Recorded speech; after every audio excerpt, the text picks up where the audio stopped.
హల్లెలూయా స్తోత్రం. దేవునికే మహిమ రావాలి, దేవునికి ఘనత రావాలి. సమస్త మానవులు దేవుణ్ణి పొగడాలి కానీ మానవులను పొగడద్దు. ఏ మానవుడైనా మనుషులను పొగిడే మనుషులు వచ్చారు ఇప్పుడు. కానీ దేవుణ్ణి సృష్టించిన సృష్టికర్తనే పొగడాలి ప్రతి మానవుడు. సృష్టించిన సృష్టికర్త లేకపోతే ఏ మానవుడు ఈ లోకంలో ఉండేవాడు కాడు. తన జ్ఞానంతో పుట్టిన మానవుడు కాడు. తన ఆలోచనతో ఈ లోకంలో డబ్బు సంపాదించవచ్చు కానీ తన ఆలోచనతో తనలో ఉన్న ప్రాణం నిలబెట్టుకోలేడు ఏ మానవుడు. దేవుణ్ణి పొగడాలి కాబట్టి దేవుడే మనల్ని బ్రతికించేది ప్రతి నిత్యము. సమస్త మానవులకు ఊపిరి దయచేయి దేవుడు. ఊపిరి లేని మానవుడు ఈ లోకంలో ఉన్నాడా అంటే ఒక్కడు కూడా లేడు. హల్లెలూయా స్తోత్రం. లూకాసు వార్త 23వ అధ్యాయము 46వ వచనం. లూకాసు వార్త 7వ మాట, యేసు ప్రభు సిలువలో పలికిన 7వ మాట.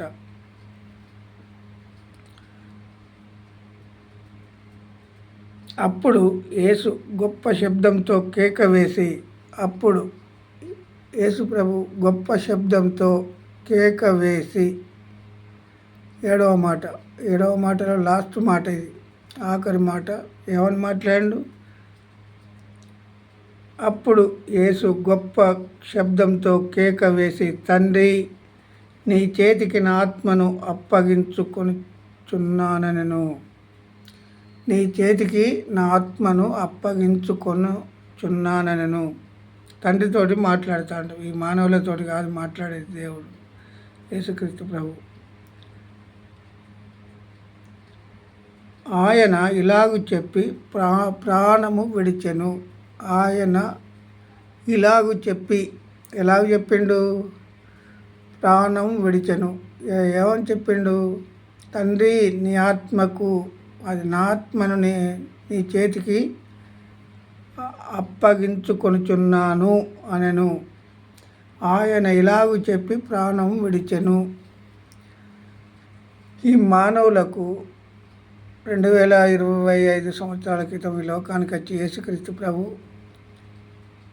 ప్రాణం పెట్టాడు. మానవుల పాపముల కొరకు, శాపముల కొరకు ప్రాణం పెట్టి 7 మాటలు తండ్రితో పలికాడు. ఏది? సిలువలో. అది సంవత్సరానికే ధ్యానం చేయాలని లేదు. కాకపోతే మనం ఎప్పుడు నిత్యము కూడా చేయొచ్చు. 7 మాటలు మన జీవితం సరిపోదు. ఆ 7 మాటలకు, ఆ 7 మాటలకు మన జీవితాలు సరిపోవు. ఎందుకు సరిపోవు అంటే,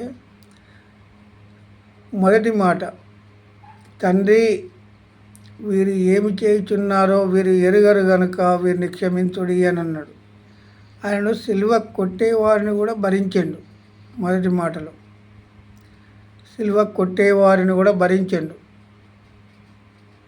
ఇది మీద ఉమ్మి వేస్తే తుడుచుకున్నాడు కానీ మళ్ళా తిరుగు మళ్ళా ఉమ్మి వేయలేదు.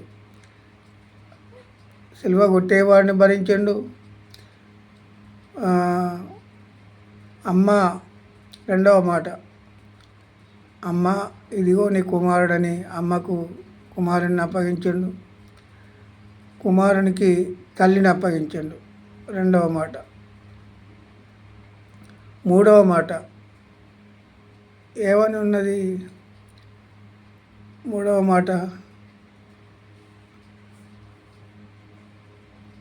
ప్రభువా, మేము 2 దొంగలకు సిలువ వేశారు. సిలువ వేసినప్పుడే మూడవ మాటలో ఏమని మాట్లాడాడు?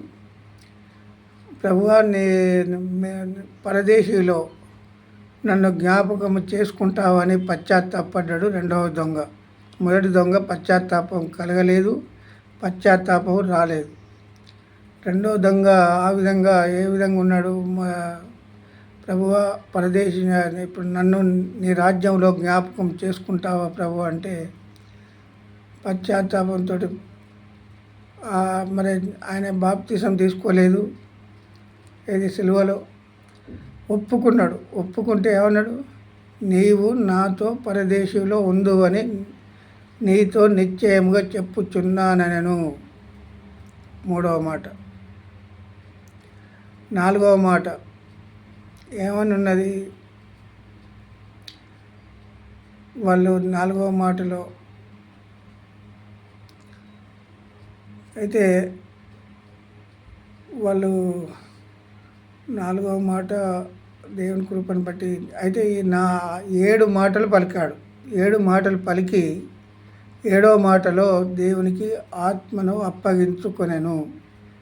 ఇది 2025 సంవత్సరాల క్రితం ఈ లోకానికి వచ్చి 33.5 సంవత్సరములు ఈ లోకంలో ఉండి 3.5 సంవత్సరములు మానవులకు బోధించి సంపూర్ణమైనది ఏది నేను సమస్తము సమాప్తమైనదని చెప్పి నేను వచ్చిన పని నెరవేర్చాను. ఈ మానవులకు నేను మానవుల పాపములు శాపములు నేను భరించి ఉన్నానని 2025 సంవత్సరాల క్రితం ఈ లోకానికి వచ్చి 33.5 సంవత్సరాలు ఈ లోకంలో ఉండి 3.5 సంవత్సరాలు మానవులకు బోధించి ఆ మాటలన్నీ ఈరోజు వరకు ఈ సమయం వరకు ధ్యానం చేస్తూనే ఉన్నారు. కానీ ఎంతమంది ధ్యానం చేస్తారు అనేది మనం గుర్తుపెట్టుకోవాలి. ఎందుకంటే ధ్యానం అనేది దేవుని మాటలు ఎప్పుడు ధ్యానం చేసినా కూడా మనము తక్కువే. ఎందుకంటే దేవుని మాటలకు మన మాటలకు మానవుని మాటలు భూ సంబంధమైనవి, దేవుని మాటలు పర సంబంధమైనవి. మరి నేడు నాతో పరదేశీయులో ఉండు అని ఆ దొంగతో చెప్పాడు. మరి ఆ దొంగన్న పశ్చాత్తాపం కలిగి పరదేశీయులో ఉండు అని చెప్పిండు. కానీ మరి ఇప్పుడున్న సేవకులు కానీ విశ్వాసులు కానీ నీతో చెప్పుచున్నాడా? నాతో చెప్పుచున్నాడా? ప్రభు నువ్వు నాతో పరదేశీయులో ఉండు అని ఎవరికైనా చెప్పుచున్నాడా? ఇప్పుడు ఎందుకంటే పశ్చాత్తాపం అనేది దొంగకు కలిగిన పశ్చాత్తాపం కలగాలి మనకు. మరి మనకు పశ్చాత్తాపం కలిగి మనం ఒప్పుకొని విడిచిపెడుతున్నామా మన పాపాలను, మన శాపాలను? మన తండ్రి నీ చేతికి నా ఆత్మను అప్పగించుకొనుచున్నాను అనను. మరి ఇప్పుడు యేసుక్రీస్తు ప్రభు చేసిన వాటిని మనం నెరవేరుస్తున్నామా? మన హృదయంలో గలిబిలి చేస్తున్న సాతాను క్రియలను పారదోలడానికే. ఆ సాతాను మనలో నివాసం ఉండద్దు. దేవుని ఆత్మే మనలో నివాసం ఉండాలి. దేవుని ఆత్మే నివాసం ఉండాలి. 7వ మాటలో ఏమని చెప్పిండు? అప్పుడు యేసు గొప్ప శబ్దంతో కేక వేసి, తండ్రి నీ చేతికి నా ఆత్మను అప్పగించుకొనుచున్నానెను. ఆయన ఇలాగూ చెప్పి ప్రాణం విడిచెను. ఎలాగ చెప్పి ప్రాణం విడిచెండు? విడిచిన తర్వాత ఆయన చెప్పిన మాటలు, ఆలోచన, దాని క్రియలు, సిలువలో పలికిన మాటలకు మనం ఇప్పుడు మరి ఎంతవరకు నెరవేరుస్తున్నాము? మీరు సర్వలోకానికి వెళ్ళి సర్వసృష్టికి సువార్త ప్రకటించుడి అనే బైబిల్లో ఉంటే మనం పెద్ద పెద్ద మందిరాలు కట్టుకొని మందిరాలలో మేము చెప్పుచున్నాము, మందిరాలలో మేము వింటున్నాము, చూస్తున్నాము, చెప్పుచున్నామని అనుకునే బోధకులు వచ్చారు. మరి సర్వలోకానికి వెళ్ళు అన్నాడా? మందిరాలు కట్టుకొని సువార్త ప్రకటించు అని చెప్పిండ? అబద్ధ బోధ కదా ఇది. మందిరం కట్టుకోవడం తప్పు కాదు, భౌతిక మందిరాలు. ఏ మందిరం కట్టాలి? ఆయనకు ఆత్మ మందిరం, ఆత్మ అనే మందిరం. ఆత్మలో నివాసం ఉండాలి. ఆయన ఆత్మలో నివాసం ఉంటే మనం కూడా యేసుక్రీస్తు ప్రభు చెప్పిన మాటలు నెరవేర్చిన వారం అవుతాం. ఆత్మ అనే మందిరం కట్టుడు బంద్ చేసి దేవుడు పుట్టించిన వాళ్ళను మనం ప్రేమించడం లేదు. ఇప్పుడు ద్వేషిస్తున్నాం. ద్వేషిస్తున్నామంటే మనం పరలోక రాజ్యానికి వారసులుగా ఎలా అవుతాము? దేవుడు పుట్టించిన మానవుడు కదా. ఏ మానవుడైనా, ఏ మానవునికి మానవుడు ఒక రూపాన్ని తయారు చేయగలడా? జీవం పోయగలడా? దేవునికి మహిమ కలుగును గాక. దేవునికి స్తోత్రం. ప్రాణం విడిచిండు ఆయన మనకు. ఆయన ఎంత ఒక గోధుమ గింజ విత్తితేనే అది చచ్చిపోతేనే కొత్త గింజలు వస్తాయి. మరి కొత్త గింజలు మన శరీరం నుండి మన శరీరం చనిపోతేనే కొత్త గింజలు రావాలి. దేవునికి మహిమ కలుగును గాక. ఆమేన్.